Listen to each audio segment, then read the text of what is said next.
Good morning. The Bank of Canada raised rates by 0.75% at this morning's rate announcement. That brings a total of 3% in the last 6 months. I mean, this is a massive move in a short period of time, and they're leaving the door open for additional rate increases. So what could that look like? What should you do? Let's start looking under the hood. I mean, GDP came in much weaker than the Bank of Canada forecasted. They're projecting over 4%. It came in just above 3%.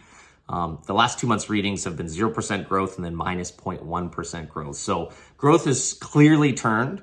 Housing continues to pull back across the country and will as long as rates are at these levels. However, inflation is still high. It's at 7.6%. The target is 2%. We're clearly a ways off from that. So the question is, are we going to see the Bank of Canada just continue to march up rates until the monthly inflation reading starts with a 2? Or are they just talking aggressively to minimize the need to continue raising rates into the future? 2 weeks ago, Tiff Macklem came out with a special in the National Post, which is really unusual and rare and not something you normally see central bankers do. So it's a testament to how much anxiety and shakiness there is out there in the economy. In that piece, Tiff highlighted that inflation appears to have peaked, but that it also remains far too high and will likely remain too high for some time. He continued that they need to tame inflation back to 2% by raising borrowing costs in the short term.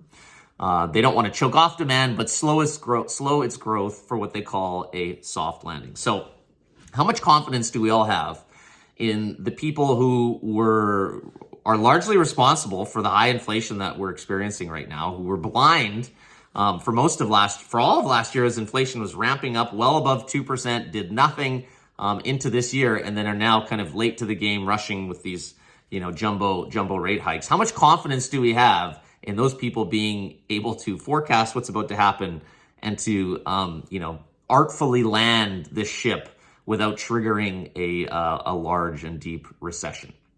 Inflation hasn't been at 2% for over 1.5 years. They've done nothing for the bulk of that.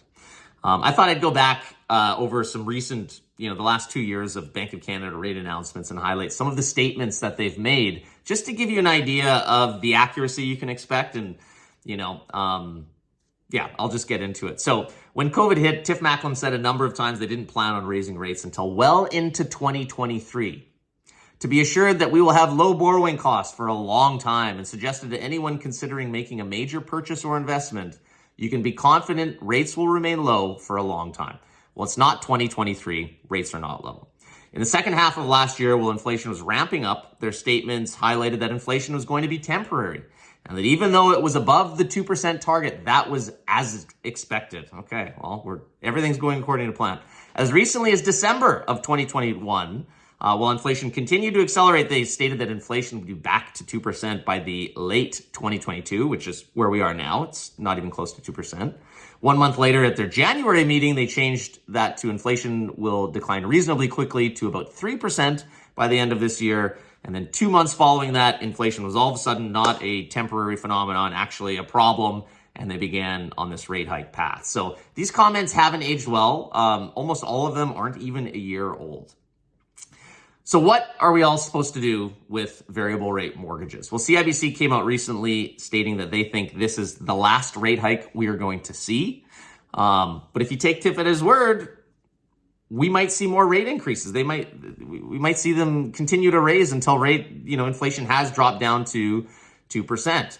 The Bank of Canada did highlight in the July meeting that, they're front loading these rate increases. And, in the special in the Post did call attention to that.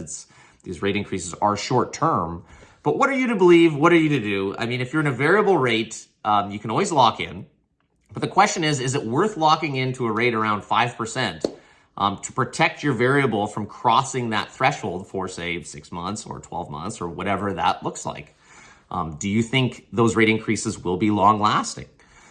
Are you okay giving up the option of benefiting when rates do eventually drop? Variable rates have only really started going up for the last 6 months, and it's only recently that they've crossed the threshold of what your monthly cost would be if you were in a fixed rate from the get-go. Ask yourself, would you have felt this same pain or anxiety if you'd gone into a fixed rate right from the beginning and had been paying significantly more being in a fixed rate over, that many months or years that you've had your mortgage? Likely not. I mean, feeling safer comes with a premium.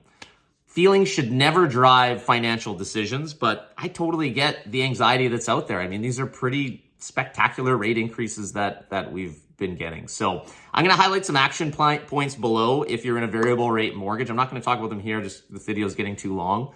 If you want to chat about any of this stuff, please get in touch with me. I'm happy to chat today and would love to hear from you. So thanks for watching and have a great day. Ciao.